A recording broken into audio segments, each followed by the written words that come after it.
Friends, कैसे हैं आप सब? बखैरियत। उम्मीद करता हूँ आप सब लोग ठीक ठाक होंगे। हमेशा की तरह इस दफ़ा भी मैं आपके साथ एक बहुत इंपॉर्टेंट टॉपिक डिस्कशन के लिए लेके आया हूँ। इस टॉपिक का नाम है कानबान। हमारी लैंग्वेजेस में कुछ वर्ड ऐसे होते हैं जिन्हें हम वर्ड टू वर्ड ही पुकारते हैं। जिस तरह कानबान, इसकी कोई इंग्लिश नहीं है, हम इसे कानबान ही कहेंगे। ये बेसिकली एक जापानीज कॉन्सेप्ट है, जापानीज वर्ड है। अच्छा, कान और बान, इसका मतलब क्या है? कान का मतलब भी साइन बोर्ड।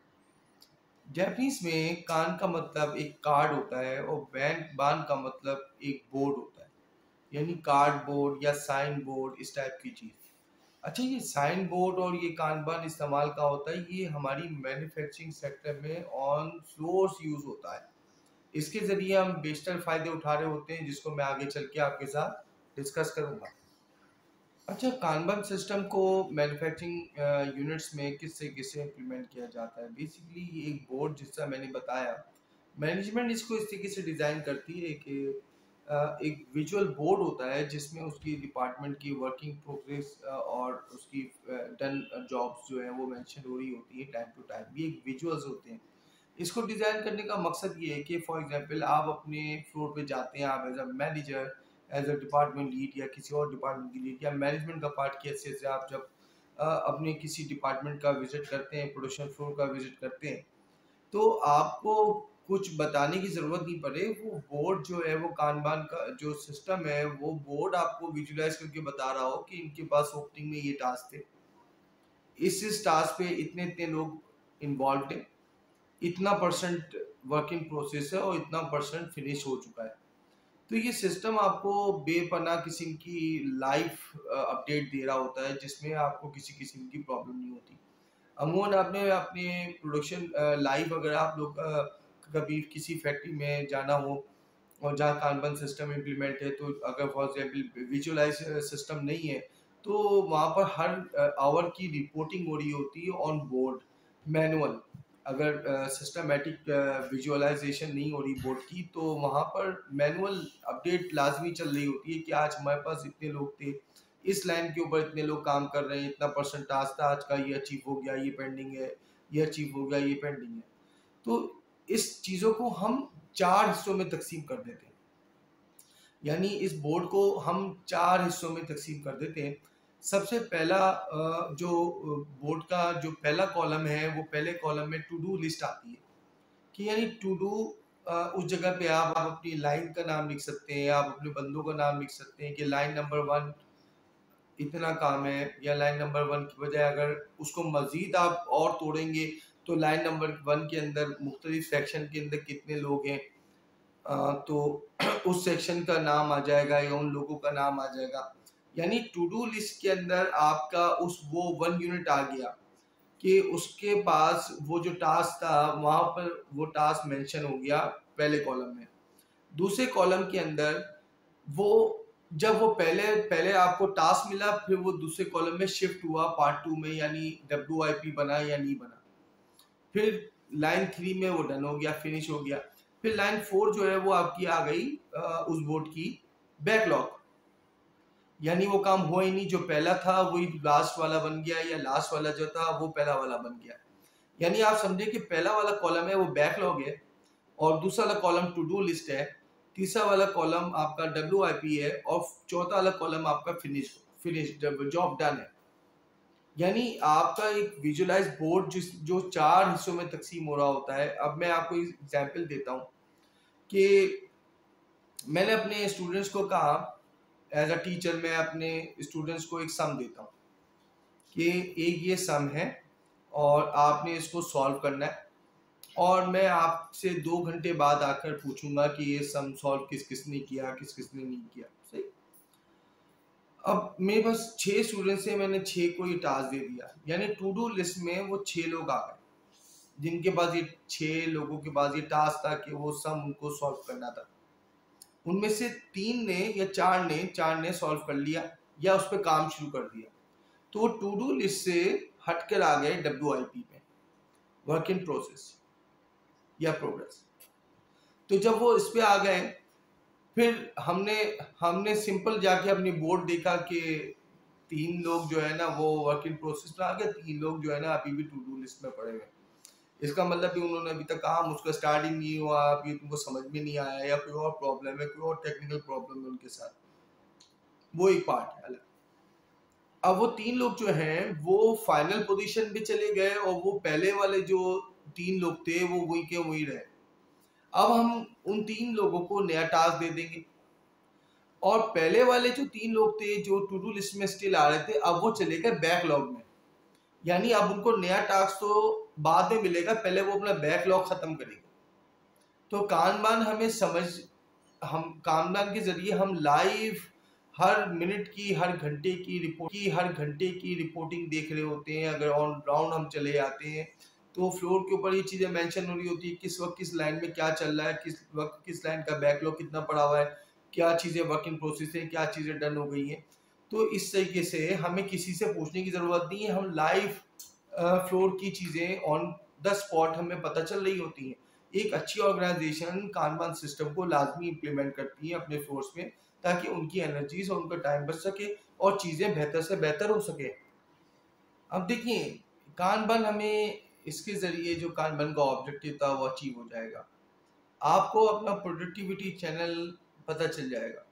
यानी एक जैसी नौइयत के 6 लोग या 6 चीज़ें थीं, 6 लाइनें थीं या 6 लोग थे और 6 लोगों को आपने एक ही टास्क दिया था। उनमें से 4 लोगों ने तो इस चीज़ को 3 लोगों ने या 4 लोगों ने तो कर लिया और 2 लोग नहीं कर पाए। आपको रूटीनली बेसिस पे अपने एम्प्लॉइज़, अपनी लाइन्स, अपनी चीज़ों के बारे में पता चल रहा होगा कि कौन सी चीज़ मेरी प्रोडक्टिव है और कौन सी चीज़ मेरी प्रोडक्टिव नहीं है। अब इसका मतलब है कि उनके साथ कुछ ना कुछ इश्यूज़ हैं, उनको कुछ प्रॉब्लम्स का सामना हो रहा है। यहाँ पर आप क्या करेंगे, यहाँ पर आप ट्रेनिंग एंड डेवलपमेंट डालेंगे, ताकि उन जो दो या ग्रुप ऑफ पीपल जो आपके उस वक्त उस टास्क को पूरा नहीं कर पा रहे, उनकी स्किल्ड इनहेंस हो, वो आपके लिए एक बेहतर एसेट साबित हो सके। अब देखिए, इसका एक ऑब्जेक्टिव और है कानबान का। कानबान का ऑब्जेक्टिव जो मेन कोर ऑब्जेक्टिव है वो ये कि उसका आपकी प्रोडक्शन जो प्रोसेस है उसका आइडल टाइम को रिड्यूस करना है। यानी एक चीज अगर आप 1 घंटा लगता था, 1 आवर लगता था, तो आपने उसको रिड्यूस करना है 30 मिनट्स के अंदर, 40 मिनट्स के अंदर, 45 मिनट्स के ऊपर इनिशियली। तो इससे जब आपकी प्रोडक्टिविटी इन्हेंस्ड होगी तो आपकी प्रॉफिटेबिलिटी इन्हेंस होगी। यानी अगर एक लाइन के अंदर आप एक दिन के अंदर 1000 यूनिट्स बनाते थे तो आप 1500 यूनिट्स बनाएंगे। इसका मतलब है कि मार्केट की शॉर्ट टर्म जो आपकी जो शॉर्टफॉल आ रहा है उसको आप विदाउट एनी ओवर टाइम ही कवर कर सकते हो। तो कानबान के जो फवायद है वो तो बेशुमार है। अब हम बात करेंगे कि कानबान की कितनी टाइप्स होती हैं। एक टाइप हो गई आपकी card bin card, card kanban, card kanban, जिसके बारे में मैं भी आपसे डिस्कस कर रहा था कि आपका जो बोर्ड होता है, साइन बोर्ड होता है, वहाँ 4 किस्म की चीज़ें लगी हुई होती, 4 पोर्शन होते हैं। उसके अंदर टू डू लिस्ट होती है, सबसे पहले बैकलॉग लिखा हुआ होता है, फिर टू डू लिस्ट होती है, फिर WIP होती है, फिर फिनिश होती है। यानी एक किस्म का बोर्ड लगा हुआ होता है, वो उसकी पहली टाइप है। दूसरा पार्ट कानबान का बिन कानबान होता है और तीसरा पार्ट उसका ई कानबान होता है। बिन कानबान एक बहुत ही छोटी जगह के चाहे कम आइटम बनते हैं, बहुत ही कम उनके एसक्यूज हैं, बहुत ही कम उनकी एम्प्लॉइज हैं, तो उनकी डिटेल्स, उनकी चीज़ें हम एक जगह पे जमा कर रहे होते हैं। एक शेल्फ हो गया, एक बिन हो गया। तो मतलब ये कि बहुत ही छोटी ऑर्गेनाइजेशन के अंदर ये बिन कानबान यूज़ हो रहा होता है। जनरली जो ई कानबान है वो आपका बार कोड सिस्टम, जहाँ पर प्रोडक्शन बहुत फास्ट होती है, जहाँ पर सिस्टम बहुत स्मूथ होते हैं, तो वहाँ पर हम मतलब कि बार कोड के थ्रू अगर आप जो है वो एक चीज़ को ट्राई कर सकते हो तो वो ई कानबान होता है। अब हम आपसे कानबान के एडवांटेजेस के ऊपर बात करेंगे।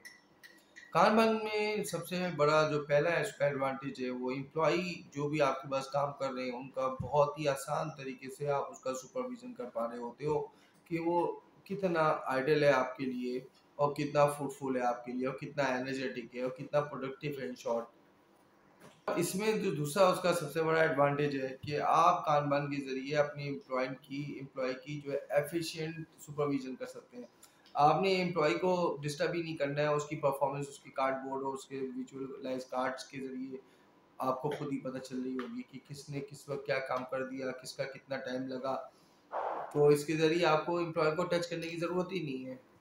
इसका सबसे बड़ा तीसरा बड़ा एडवांटेज ये है कि अगर आप देख रहे हैं कि पहले दूसरे के बाद तीसरे नंबर पे जो एम्प्लॉयज़ आपका जो है वो एम्प्लॉय जो वीक नज़र आ रहा है आपको किसी भी स्टेज पे किसी भी स्किल के अंदर, तो वो आइडेंटिफाई हो जाएगा आपको बहुत आसानी के साथ उसकी परफॉर्मेंस की वजह से।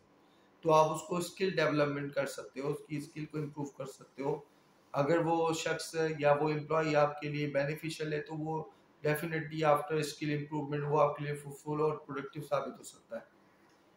स्किल्स के बारे में आपको ऐसे भी अंदाजा हो सकता है ना कि जैसे मैंने कहा कि काम को 4 हिस्सों में आपने डिवाइड कर दिया, पहला हिस्सा, दूसरा हिस्सा, तीसरा हिस्सा। अगर वो पहले हिस्से में आगे फंस गया तो इसका मतलब पहले हिस्से में प्रॉब्लम है। अब आपने देखा कि वो दूसरे हिस्से का काम कितनी स्पीड का काम भी जो है वो कहीं फंस रहा है, या वो दूसरी स्पीड का तो काम कर रहा है दूसरे स्टेज का बहुत अच्छा, थर्ड में भी सही कर रहा है और फोर्थ में आके कहीं फंस रहा है। तो वो कहीं ना कहीं आप उसको आइडेंटिफाई कर लोगे कि वो किस स्टेज में आके वीक है, तो उस जगह पे आप उस पर काम कर सकते हो, उसको डेवलप कर सकते हो। फिर इसका जो एक और एडवांटेज ये है कि आप ये सब चीज़ें करने के बाद ना सिर्फ उस एम्प्लॉय के लिए उसको डेवलप कर रहे हो, बल्कि ना सिर्फ उसको डेवलप कर रहे हो बल्कि आप अपने बेस को बेचा रहे हो, क्योंकि एक अनस्किल्ड एम्प्लॉय आपकी आपकी वेस्टेज बढ़ाएगा, आपकी प्रोडक्शन को आपका प्रोडक्शन जो आइडल टाइम है उसको बढ़ाएगा। वो हर किस्म के लिए आपके लिए प्रॉब्लमेटिक हो जाएगा। तो जब आप ये चीज़ों पे काम करोगे तो आपकी और दूसरी चीज़ें खुद ब खुद इम्प्रूव होना शुरू हो जाए। अब बात करते हैं इसकी कुछ डिसएडवांटेजेस के ऊपर। देखिए, कानबान के हमने फ़वाइद तो बहुत सारे देख लिए। कानबान का एक नुकसान ये भी है कि कानबान क्वालिटी कॉन्शियस नहीं है, क्वालिटी सेंट्रिक नहीं है। वो सिर्फ ये बात कर रहा होता है कि मेरी ये एम्प्लॉय तेज़ काम नहीं कर रहे, मेरी एम्प्लॉय वो तेज़ काम नहीं कर रहे, मेरा ये प्रोसेस स्लो है, मेरा वो प्रोसेस स्लो है। वो कहीं भी ये नहीं कह रहा होता कि प्रोसेस तेज़ हो जाएगा तो क्या क्वालिटी भी रहेगी वैसी। यहाँ पर कानबान हमें कुछ नहीं बता रहा। यहाँ पर सिंपल वो सिर्फ फोकस्ड है स्पीडी काम के ऊपर और आइडल टाइम को रिड्यूस करने के ऊपर। ये बिल्कुल इसी तरीके से कि एक एम्प्लॉय बहुत तेज तेज काम कर रहा है, ये इसको प्रीफर कर रहा है कि ये तेज काम करता है, अब वो उसमें जो लॉसेस कर रहा है वो उसको नहीं देखता। तो ये तो इसका सबसे बड़ा डिसएडवांटेज है कि एक बंदा बहुत तेज तो है लेकिन वो अचानक से इतनी बड़ी गलती कर देता है कि वो आपके स्लो के मुकाबले में कम बेनिफिशियल है आपके लिए। इससे होता ये है कि मोर रिवर्किंग, मोर टेस्टिंग, मोर वेस्टिंग। यानी आप तेज काम तो करते हो, एम्प्लॉय को तो चेक करते हो। मैं तेज एम्प्लॉयज़ का मतलब ये नहीं कि मैं हर एम्प्लॉय को कह रहा हूँ कि वो जो है ना वो खराब काम करता होगा, लेकिन तेज काम करने में अमूमन रीवर्क ज़्यादा निकलते हैं। तो रीवर्क में फिर वेस्टेज भी बढ़ती है, फिर टाइम ज़ाया होता है, आपका टाइम तो खराब हो रहा है इन शॉर्ट। मैं उम्मीद करता हूँ कि कानबान आपको समझ में आया होगा। ये बहुत अच्छी प्रैक्टिस है। ये करता हूँ कि कानबान आपको बेहतर समझ में आया होगा।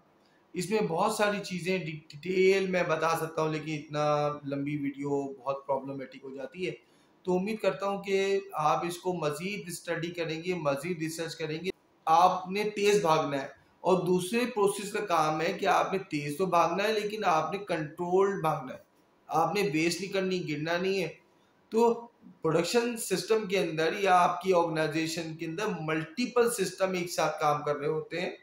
हर किसी का अपना अपना काम होता है, हर कॉन्सेप्ट का अपना अपना काम होता है। किसी एक कॉन्सेप्ट को दूसरे कॉन्सेप्ट के ऊपर बढ़तरी नहीं होती और ये तमाम कॉन्सेप्ट मिल के आपके ऑर्गेनाइजेशन को फ्रूटफुल और प्रोडक्टिव बना रहे होते हैं। तो उम्मीद करता हूँ आज का सेशन और डिस्कशन बहुत अच्छा रहा होगा। इसी तरह अपना प्यार और मोहब्बत मेरे साथ बनाए रखिएगा।